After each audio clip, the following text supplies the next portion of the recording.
What's up, everybody? Welcome to the 4040 Vision podcast. I'm your host, Khaled Abdallah, and I got the full squad with me today, Osama and Sulman, my co-hosts.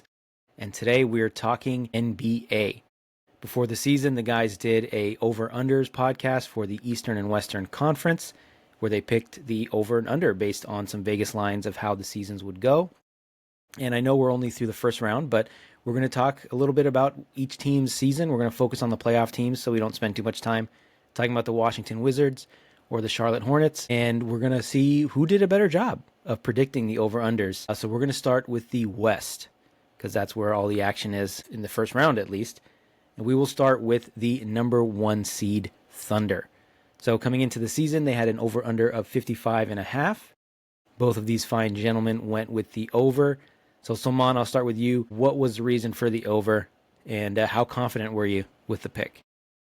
I was pretty confident in the Thunder. Like they balled out last year. Healthy Chet Holmgren, SGA. He's MVP type caliber player. Probably was the MVP this year. So I was confident that they're only going to take steps forward and not backwards, and that's what they did. They also added Alex Caruso, Hartenstein. So they added a couple of guys. Yeah, so they added a couple of guys, and I thought they were just going to take a step forward and continue dominating the West, and that's what they did, and that's what they're doing. Yeah, they actually set the NBA record for not wins, obviously, but point differential. I think it was 12.5 or something like that, which is pretty crazy, obviously, considering some of the other dominant teams we've had in the history of the NBA. Osama, did you have the same thought going in? Is that why you went with the over, just for, a continuation of last season? Yeah, there wasn't really a reason to suggest that they would be worse this year at all, right? They kept the same squad. The Hartenstein signing is like super big. Like they had some stretches without Holmgren this year, and he filled in quite nicely. They won 68 games. Like it's a fantastic season, and I think they just have so much depth too. Like you have your starting five, and then you could go Wiggins, Aaron Wiggins. You could go with Kason Wallace. You can go Isaiah Joe. They just have like so many other guys they could play. Lou Dort was like a defensive player of the year candidate. Everyone kind of went up a level too, like with all this youth that they have. Great team. I mean, they're going to be a problem. I don't know. There's like, I don't want to dive too far into like competition in the postseason, but in terms of the regular season, as dominant of a season by any team that you'll see. Yeah, they had a historic defense as well. Probably some of that has to do with the depth and the fact that they were legitimately like 11, 12 deep, which you just don't see these days. Before we move on to the next team, are they your current title favorites right now? And we're in the middle of the first round, close to the end of the first round. They have already swept the Memphis Grizzlies. We're recording this on April 30th, just for a little bit of context. But are they your title favorites right now? Yeah, if I don't want to lose my money, I would definitely bet on them to make sure that, yeah, safe bet, OKC. Yeah, I'm with Osama. Yeah, go ahead. Next up, the Houston Rockets, a surprise 2 seed coming into the season. Their over-under was 42.5. They end up going 52 and 30, so they blow past that. Salman went with the over, and Osama went with the under. We'll start with you, Osama. What made you go with the under, and how do you feel about it now? I was surprised to see that they closed out the year on like this crazy 10-0 run. It's kind of the same reason you watch him offensively, and I just didn't see it. I don't know. It's like I know that Udoka knows how to get the most out of his guys, but I didn't see it with this roster. Like their best shooter is Fred VanVleet. What the hell? How did they win so many games as the 2 seed? I think a couple of things is everyone did get better, and they're a super athletic team, and they were defensively stingy, and they were healthy all year. They have a lot of depth, so much depth. I don't think they know what to do with it, which is quite the luxury with Tari Eason and Cam Whitmore and Amen Thompson. So they're like this incredibly athletic team offensively. I think they're a complete eyesore to watch, which will be their downfall in the postseason. But that's what I got wrong. I just didn't see them scoring and being this competitive, but clearly I was wrong. Yeah, they're a deep, young team, which I think is sort of the common denominator with a lot of the top seeds this year is the youth movement, where your biggest stars are 28 and under. And then I think in the Rockets case, everyone besides Steven Adams and VanVleet and Dylan Brooks are under 30. It's well under 30. I don't even think Jalen Green is 25 yet. And speaking of Jalen Green, so Jalen Green was their leading scorer this year. He's been up and down in the playoffs. Right now, they're down 3-1. They're going to be playing Game 5 against the Warriors a little later today. Do you think they're going to go out and try to consolidate some of this youth and get like the guy that's going to lead this team to the next level? I'm not sure. I think they might do that. Just it seems like this formula kind of worked for them. They got to the 2 seed. They maybe got to play some more shooters on the floor there. Maybe they got to give Reed Shepherd some minutes, right? That's been their downfall. I mean, they're a really good defensive team. I don't know if like adding Giannis changes anything. Like if they went and got a Giannis, right? Like is that going to change much for the Rockets? Probably not. You're still pretty bad on offense, even with Giannis. You still have no shooting. I'm skeptical of that statement, but go on. I mean, how much better are they going to get with Giannis? That's what I'm asking. Like, is he turning them into a title contender? I don't think so. Yeah, 60 wins, 65 wins with a healthy Giannis, I think is not Well, out it of the depends question. what you have to give up for him, right? What you got to give up for Giannis, right? So they're going to lose a lot of their depth. They're going to lose a lot of their young core. I don't think Giannis is going to improve them that drastically. They're probably still back at the 2 seed, maybe a few more wins. You got to still, eke it out against OKC, right? You got to get past OKC. So I don't think Giannis gets you past OKC. So you got to do more than that. That's I would fair. just keep the core. I would keep the core and run it back. I think the most realistic trade target I've seen is Devin Booker being thrown out there, and he becomes the guy. And he'd be significantly cheaper to acquire than Giannis, who's, top 3 player, top 1 player in the league some years. Osama, I stepped on you a little bit over there. What were you going to say? Oh, you're good. Completely disagree that Giannis would not make them a title contender. I mean, you can move some guys around and add shooting. It's not You're like gonna they play only add Giannis Giannis and and you're play well, it's not Giannis and like they Dylan Brooks have Giannis together. and nobody else. We're talking over each other, sorry. I'll finish quick. Like so they'll add Giannis and other shooters, right? Obviously, they don't add Giannis and then keep all of these wings that can't shoot. They definitely get other guys. But nonetheless, like you just need if Booker is fine too, you get Booker and like another shooter, and you have an amazing defensive team already with scoring. I think they legitimately are just one extra elite all-star away from being a complete problem. Fair. I just say you're gonna have to play Giannis and Dylan Brooks together. I don't know if that moves the needle. Like you're gonna have to give up Jalen Green. You're gonna have to give up Jabari Smith, right? You're assuming they're gonna get some shooting. We don't know. We'll see. We'll see what the Rockets do. But I think run it back. Maybe try to get a Devin Booker, someone who brings you scoring. But I think you just got to get Jalen Green to take that step, right? He's got to be the guy. Yeah, this is his first real playoff action, so maybe this is his, part of the growing pains of becoming a young star. And they can just send Dylan Brooks back to Canada, and no big deal. Next up, the Los Angeles Lakers. They end up the 3 seed, a little bit of a surprising 3 seed as well. Their over-under was 45.5. They end up going 50-32. Both of you guys went under, which is okay. I mean, I don't think we anticipated that they would trade for an all-NBA player, a top 5 player in the league. One of the most shocking trades in NBA history, so I'll give you guys some grace here. But Sulman, what was your reason for going under on the Lakers? Yeah, I mean, I think me and Osama both were expecting Anthony Davis is probably going to get hurt at some point. LeBron's going to take like 2.5 weeks off in the season. And that kind of happened, but then they got Luka, right? They trade for Luka, and he kind of revs them up in the second half, and they go ahead and get to the 3 seed. But I didn't think that was like bearing that trade. I thought Lakers were on the path to be a play-in team, and that's where they almost ended up if they didn't make that trade. I think. Yeah, they weren't far off. I mean, the play-in team was the Warriors and the Grizz and a couple other ones. They were 48-34, so not a huge difference, obviously, which was part of the reason that the Western Conference was so dramatic this year. So they were 28-19 before Luka, 22-13 after. They basically were able to stay the course after the Luka trade, where during that time Anthony Davis was hurt, and who knows what the record would have been. I mean, again, a 3-4 game difference between a 3 seed and the play-in is a world of a difference. So, assuming they're currently down 3-1 to the Minnesota Timberwolves, assuming they lose this series, Osama, what do you see in the offseason as their main priority to turn this team from, the 3 seed to the 1 seed and a title contender? I mean, the easiest, most obvious answer is an Anthony Davis replacement because they sure. don't have one right now, right? A ton of those out there. Yeah. Well, I mean, just someone who can roll at the rim that's not named Jackson Hayes and can play defense and rebound. You can actually, I mean, JJ Redick played five guys, right, in overtime in their last loss in game four. And I've never seen anybody do that. I think that's been the consensus is he was just so lacking in trust that he just played five guys, none of them are big. And I think that they also need another defensive-minded wing or someone that can fill the gap and guard the other team's best players instead of Luka, because you can't keep. I don't know. Like that's one of the reasons why we rated them to be the 11th seed is LeBron and AD aren't going to play all these games.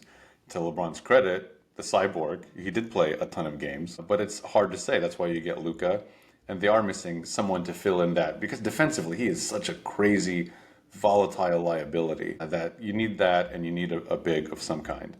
I thought they were 500 on February 1st when they traded for Luka, but maybe I'm wrong about that. No, they were doing well. I mean, they weren't blowing anyone away, but they were in the top half of the standings. I think obviously the struggles of some of the other teams in the West, the Warriors at the time, the Kings, some of the other teams that the Pelicans, obviously teams that were competitive last year fell off.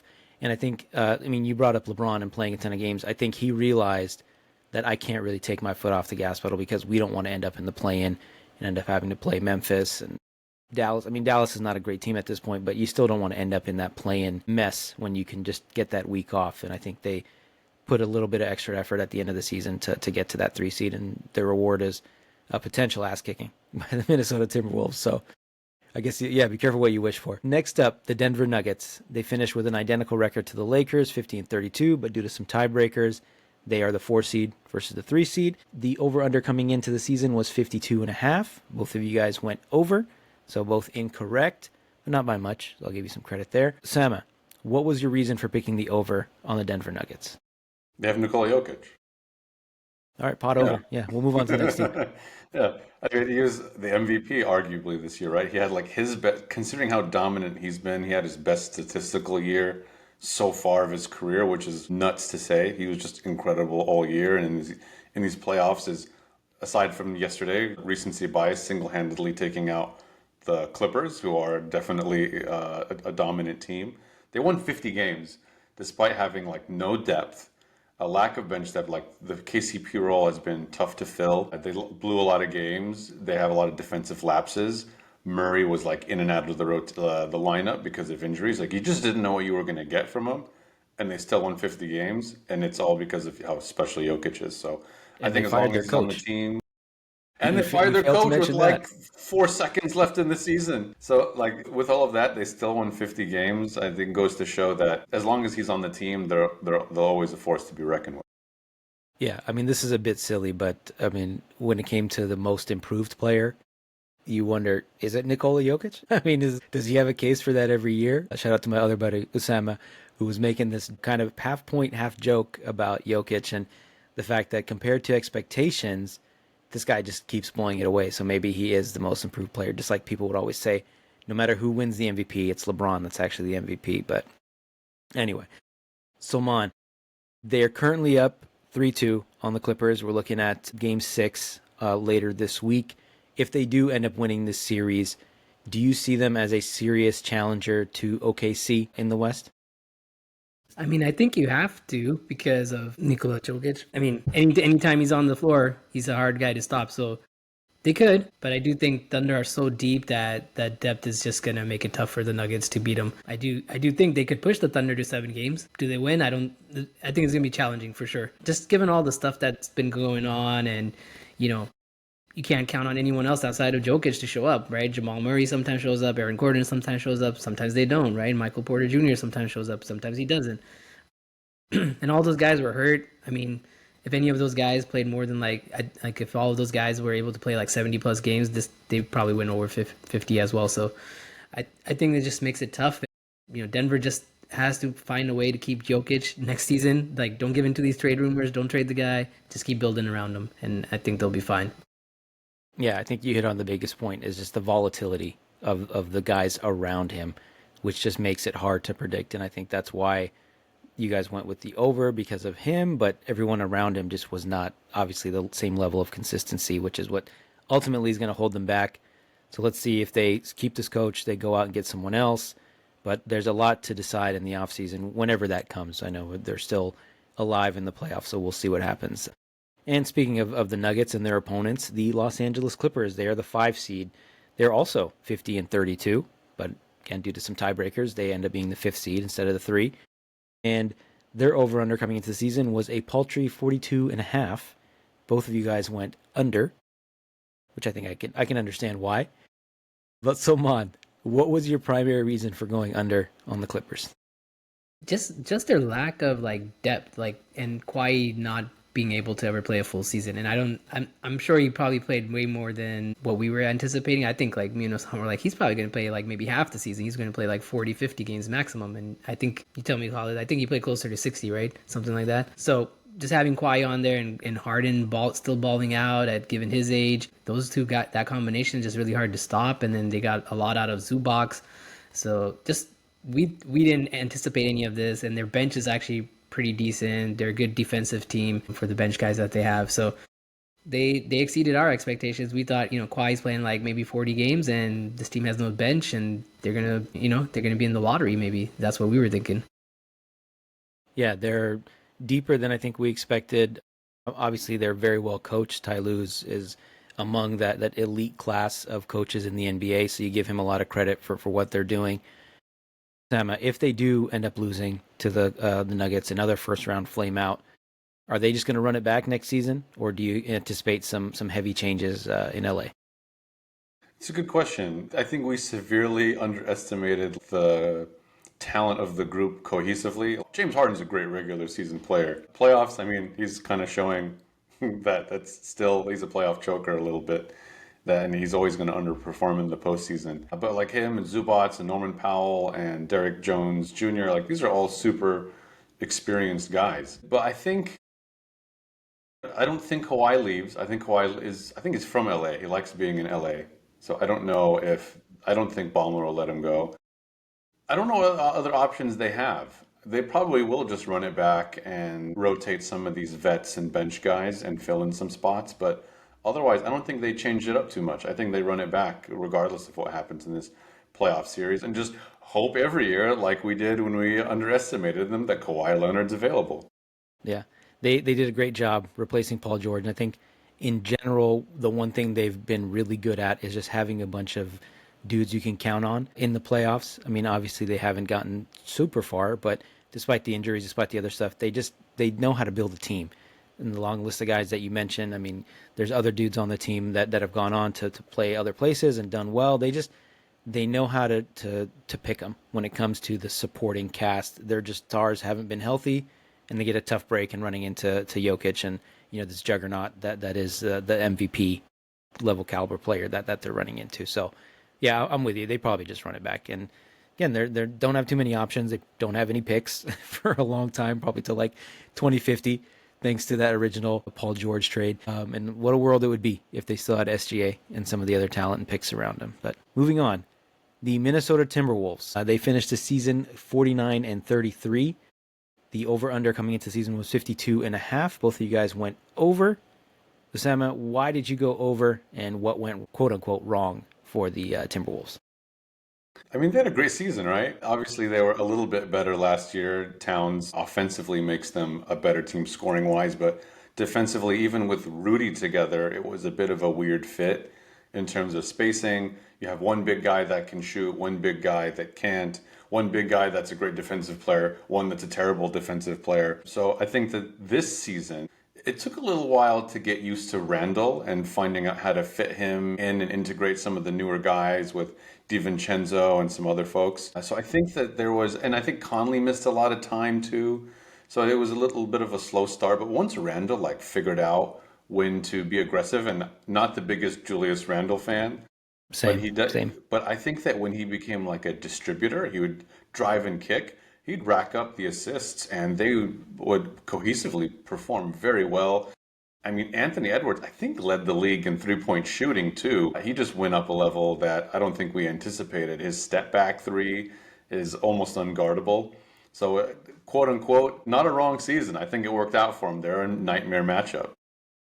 Yeah, a couple games here and there, and we're having a different conversation. What I think has been the most impressive to me this postseason has been their late game execution. I think for the last few years, that has been their biggest issue. It could be a close game, but they talk about the clutch situations, games within under 5 minutes. And in the Memphis series a couple years ago, they completely blew it. Last year against Dallas, they let Luka go crazy and steal a couple games from them. So the late game execution was not there for them. This year, obviously it has. They've stolen some games from the Lakers. In this series now, they're up 3-1, going into, again, Game 5 later this evening. Sulman, what has changed? What has allowed them to go from being, this kind of a clown show in the last 5 minutes to one of the best teams in the NBA? I think a lot of that has to do with trading away Cat. There's always this is Cat closing? Is Anthony Edwards closing? And now it's Anthony Edwards closing. That's it. Like, everyone get out the way. Make sure you screen for Anthony Edwards. Make sure you get Anthony Edwards the ball. So I think just having that guy that they know for sure is the closer and playing through him is really helped them kind of clean that up. And, you just have to set ball screens for Edwards. You got to do things like that for him. And that's where they're dominating. And in terms of, I think they got a legitimate shot at the Western Conference Finals, and they can challenge OKC out there. They're going to make it very tough for the Warriors, who they will probably end up facing next, given how the series stands right now. So the Timberwolves, they just have to keep plotting that path that they have, maybe add some more shooting around Anthony Edwards, and they're always going to have a legitimate shot as long as Anthony Edwards is healthy. Yeah, I'm terrified of the next series, assuming it is Warriors-Wolves. I was fairly confident Warriors in 6 again over the Rockets. It's a tough call, but we'll see obviously how game 1 and game 2 goes, if they of course end up matching up, but history tells us they should be. And speaking of the Warriors, they end up as the 7 seed. They go 48-34. Their over-under coming into the season was 43.5. Both of you guys went over. Sulman, why did you go over? And I mean, you got it right, but I don't think for the reasons that you said in the preseason. Yeah, I mean, I think we were just confident in, Steph, Draymond, Wiggins kind of doing those things together. Buddy Hield adding another element of shooting to the team. DeAnthony Melton was an exciting pickup for them too, but obviously he's no longer on the roster. So I think we were heading towards being wrong until they traded for Jimmy Butler, and that saved us there. The Jimmy Butler trade made us come out as geniuses, but I think that's it, right? Jimmy Butler just changed the whole dynamic of this team, right? They were maybe possibly looking at the 9-10 seed, and then Jimmy Butler comes here and he propels them basically to the 7th seed right there, and they almost got the 6th, right? So it was just, this is Jimmy Butler effect, and you can see it happening in the playoffs. It's the Jimmy Butler effect. He's got that dog on him. The night Steph can't go, Jimmy Butler's showing up. So that's really what's saving the Warriors. Yeah, they were 25-27 before the Jimmy trade. After the Jimmy trade, 23-7. So obviously, night and day difference after that transaction. And if only they traded for him a couple weeks prior, when the rumors first came out, maybe they would have been the 3 seed or the 2 seed, because there's such a small difference between all of those places. Just a world of a difference if they had initially pulled the trigger a little bit earlier. So again, as it stands, they're up 3-1 against the Rockets. The Wolves are up 3-1 against the Lakers. If they do beat the Rockets, Osama, what do you think is their ceiling this year? Do you see title number 5 in your crystal ball here? That's hard to say with this team. It's still a relatively new group, and it's not a finished roster. I think now you can see with 2 All-Stars that can score on the team what the flaws are, and it's clearly guys who can dribble and make their own shot and are a little more athletic than Kevon Looney and some of the other guys on the roster. You obviously need to clear out Jonathan Kuminga. He's completely done. He's gone this season. Minnesota will be a tough matchup, but I think when you have 2 guys like Curry and Butler who are winners that can take you as far as you can possibly go in the postseason, the sky's the limit. I just don't know if it's with this specific roster. If I had to bet money, we talked about OKC and Minnesota. This would be a bit of a surprise with this roster to get all the way to the finals. Yeah, I think starting 5, they can match up with anybody in the NBA, but once you're talking about OKC and you're talking about guys, 6 through 12 for them versus the Warriors 6 through 12, there's maybe 3 bench guys that you can actually trust, in Golden State. So that just makes things a little bit harder. But again, 1 through 5, I'll take them against anybody in the NBA. And who knows? I mean, in a playoff series, things get tight. OKC has been there, kind of. Some of their guys have some playoff experience, SGA, Lou Dort, those guys. but the rest of the team is a little green. So we'll see how that goes. Next up, the Memphis Grizzlies, and this is the last playoff team we'll talk about. They go 48-34. They have a really strange season. Fire their coach as well. Their over-under was 45.5. Sulman went over. Osama, you went under. So, Osama, you were wrong on this one. Why did you go under on the Grizzlies coming into the season? I just didn't trust them health-wise and from an immaturity standpoint too. Like you just don't know what you're going to get from them night in, night out. And they were moderately healthy most of the year and did play to their potential for a majority of the season. But then you see that the coach couldn't handle the locker room. Jaws still doing Call of Duty moves on the court. Jaren Jackson's missing a bunch of time. It just seems like this core group of players has run its course a little bit. Like they had Dylan Brooks and they were a really menacing defense, but now they can't stop anybody. Jaren Jackson is like this really volatile player. It's just, I think that there's some shakeup needed. And I thought that, look, they are bad. You look down the stretch, I was wrong about the regular season, but near like March, April, exactly what I imagined how the season would go. Maybe I lost the battle, but I won the war. Yeah, and the reason they fired Taylor Jenkins was, I think at some point it was in March on or February on, they hadn't beaten a single team over 500 for like a 2-month stretch, and you could see the cracks in the chemistry of the team, and they were just not playing up to their potential. And I think you're right about the shakeup. Sulman, do you see Ja Morant having a future in Memphis, or is this a potential, Anthony Davis type blow it up trade where you try to get as many assets as you can for a guy that is still a great player, but maybe, on the downside of his career? I mean, there is a future for sure, but I don't think the Grizzlies want Ja Morant as part of that future. I think they want to trade him. And I think it makes sense, right? Like, you had maybe one good year with Ja Morant where you were like the 2 or 3 seed in the West, and that was like 3 years ago. I think just trade him, build your assets, trade Jaren Jackson, like trade the two biggest names on your team and rebuild, right? Because you've seen that model work. You see what OKC did, right? You can kind of go that OKC route, get a more assets, trade guys. You can probably get like a young player who can be the future building block instead of Ja Morant, who's kind of a nutcase. I don't know what his value is around the league, but I'm sure some team will buy it, right? I mean, there's always the Washington Wizards. They'll probably give you like 5 first-round picks for Ja Morant, right? So there's going to be a team out there that's going to give up assets for Ja Morant, and I think the Grizzlies definitely need to explore that and then trade Jaren Jackson as well and rebuild. Yeah, hit that big reset button. So that's it for the playoff teams. Of the teams that did not make the playoffs, so we have the Kings, Mavericks, Blazers, Suns, Spurs, Pelicans, and Jazz. You guys got a lot of these right, so credit to you there. The one team I did want to spend some time on is the Phoenix Suns, because the rest of them are just really not that interesting to me. But the Suns, their over-under was 46.5. They go 36-46. So, Man, you actually went under on the Suns. Can you tell me why? And, how good do you feel about getting that pick right? I mean, I thought they'd just be a little bit under. I didn't think they were going to be all that far under. The only reason I went under was because Bradley Beal is just not like Bradley Beal we know from 3-4 years ago. He's like, I don't know what he is now. He's basically, he's a D- player and a starter in the NBA now. He's like, you can't count on him. He's not even an all-star type of player. So that was the only reason I went under, but I still thought they'd like, between KD and Devin Booker, they'd make it in, but they have no depth. Bradley Beal's terrible. They can't move off that contract. So it sounds like they're going to start blowing it up with KD and start trading KD in the offseason and maybe Devin Booker. Who knows? So I don't know. The Suns were just everything that could go wrong went wrong, and they're going to blow it up for sure. Yeah. Osama, do you foresee Kevin Durant or Devin Booker playing another game for the Phoenix Suns as we stand today?